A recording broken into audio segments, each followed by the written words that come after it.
There are moments in a life that split everything into before and after. The birth of a child is supposed to be one of them.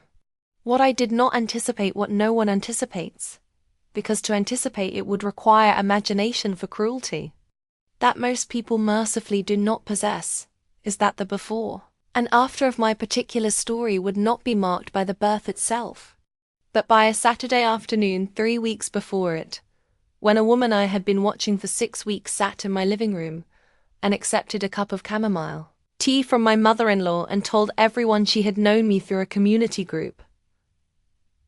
Her name was Sasha. She had dark hair and a careful smile, and she had been sleeping with my husband since the previous autumn.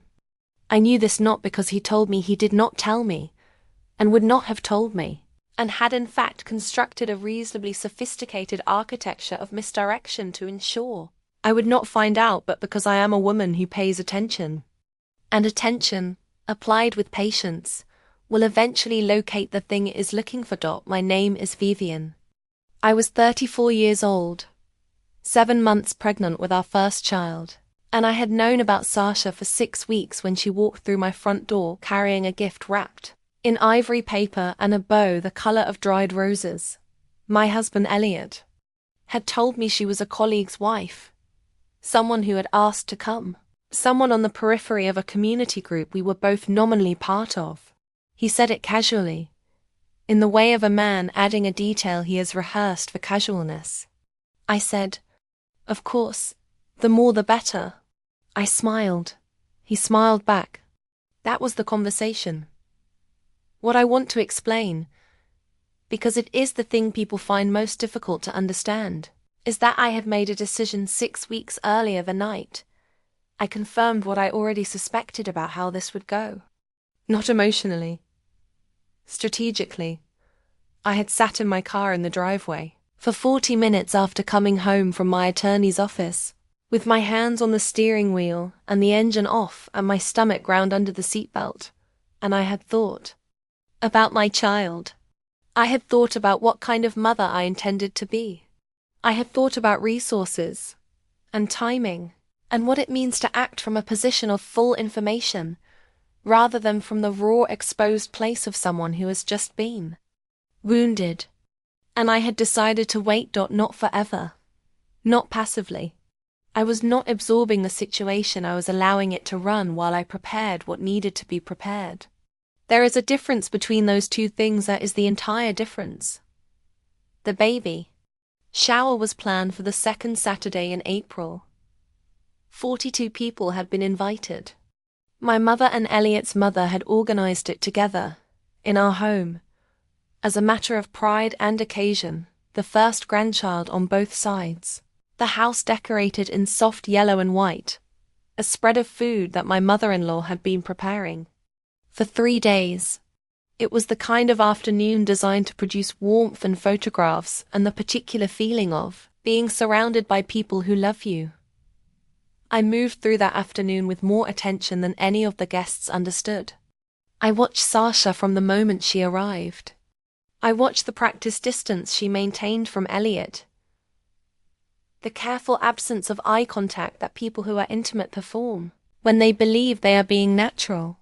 I watched him receive her presence with the particular stillness of a man holding something in.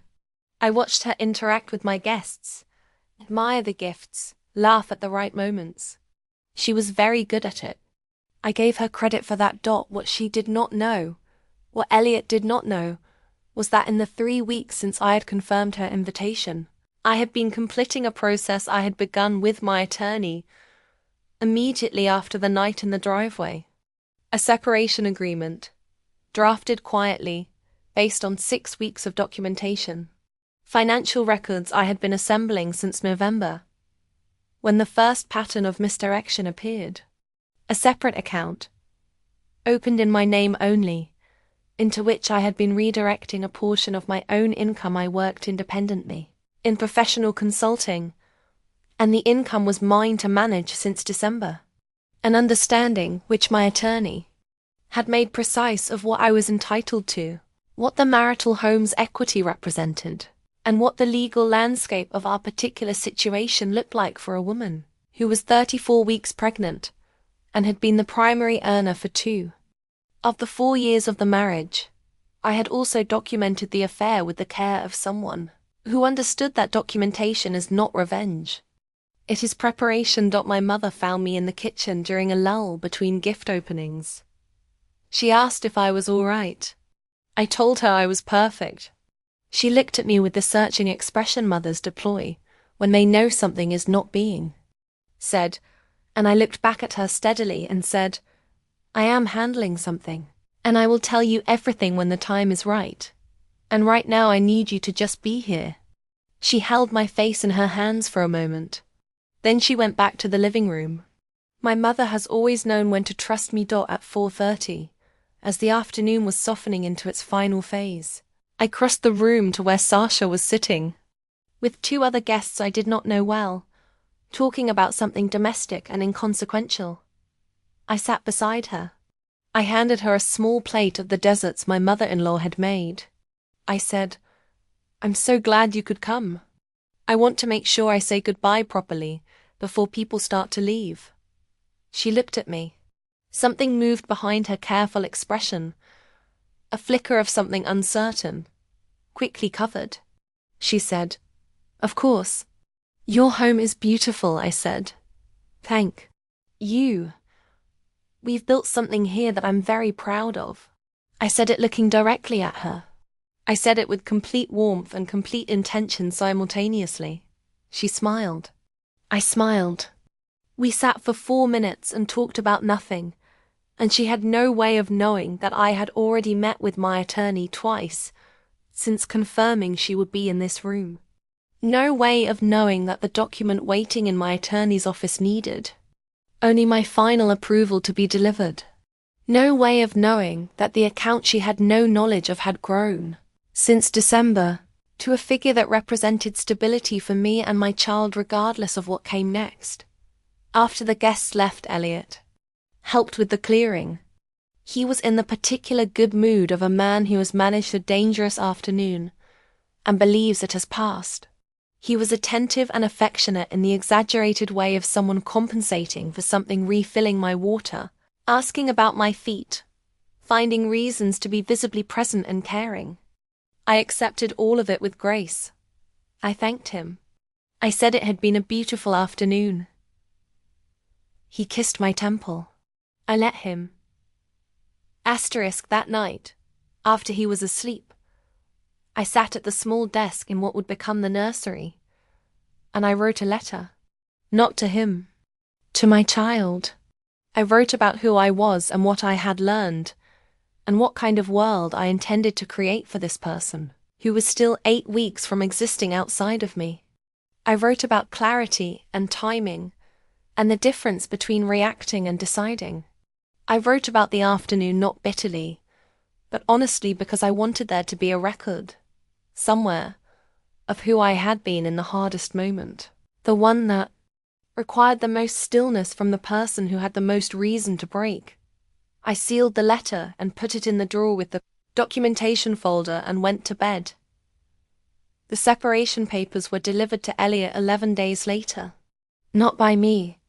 By my attorney's office, by courier, on a Tuesday morning when he was working from home, and I had arranged to be at my mother's. He called me 4 times within the first hour. I answered the 4th call. I said, read everything carefully. I said, my attorney's number is on the first page. I said, the most important thing right now is that we do this in a way that is good for the baby, and I am committed to that if you are. My voice was level. My hands were steady. I had been preparing for that phone call for 10 weeks. What followed was not without pain. I want to be precise about that. There is no version of this story where the marriage ending, the betrayal confirmed, the family I had imagined restructured into something I had not chosen. There is no version where all of that happens without cost. I felt it. I felt it at night when the house was quiet and the nursery was waiting, and my body was changing in ways that required witnesses. I felt it at my first solo midwife appointment when the midwife asked if my partner would be attending future appointments, and I said we were navigating a change, and she put her hand briefly on mine without saying anything further. I felt it at the particular hour of 3 in the morning that belongs entirely to pregnant women, and the thoughts they cannot process in daylight. But I felt it privately. I felt it in the appropriate places. I did not feel it in my attorney's office, and I did not feel it in the mediation sessions, and I did not feel it in the conversations about the marital home and its equity, and what the financial arrangement would look like going forward. In those rooms I was present, prepared, and specific. The documentation I had assembled was extensive enough to shape the terms significantly. The separate account I had opened provided the buffer that allowed me to negotiate without desperation. The agreement we reached 6 weeks before my daughter was born was one my attorney called among the most efficiently resolved she had encountered in a case of this complexity. She said, "You came in knowing exactly what you needed." I said, "I had time to think about it." My daughter was born on a Sunday morning in late June. My mother was in the room. My sister was in the waiting area. Elliot was present because I had asked him to be not for our relationship, which was finished, but for hers with her father, which was beginning. He held her with the particular stillness of a man who has just understood what he has done to the context in which this person will grow up.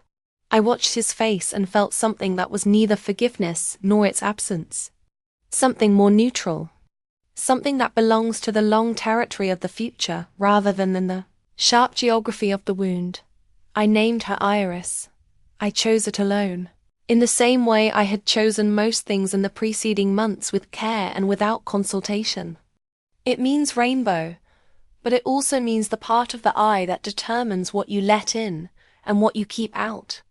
I thought that was right. Sasha and Elliot did not continue their relationship past the separation. I know this not because I followed anything, but because, in a city of the size we live in, information travels, and I had not arranged my life to require ignorance of it. He made attempts to recalibrate the situation in the months following. There is a predictable pattern to men who have been precisely held to account, and it involves a period of recognition followed by attempts at reapproach. I engaged with him exactly as required by our co-parenting agreement and not further. The boundary was clear. I had made it clear in documents, which is the only clarity that does not depend on goodwill. Iris is now 3 years old. She goes to her father every other week. She comes back to me with the particular ease of a child who has never been made to feel that her parents' difficulty belongs to her. I have worked very hard to ensure that. It is the work I am most proud of. The marital home was sold in the settlement. I used my portion of the equity as part of the purchase of a smaller property, closer to my family, closer to my mother, who comes on Thursday evenings and stays for dinner and holds Iris while I work for 2 uninterrupted hours, which is more than enough. The new home is quiet and arranged according to my preference, and contains nothing that was chosen for or by someone else. The baby shower photographs are still somewhere on a hard drive I have not opened. I do not need to. I remember the afternoon with perfect clarity. The yellow and white decorations, the gifts stacked in the corner, my mother-in-law's food, the careful smile of a woman who sat in my living room, not knowing I already had a folder with her name adjacent to mine in a document that would determine the rest of several lives. I remember the 4 minutes we sat together, Sasha and I, and how she told me my home was beautiful. She was right. It was. And it remained mine in every way that mattered, long after she and everything she represented had been quietly, precisely, permanently removed.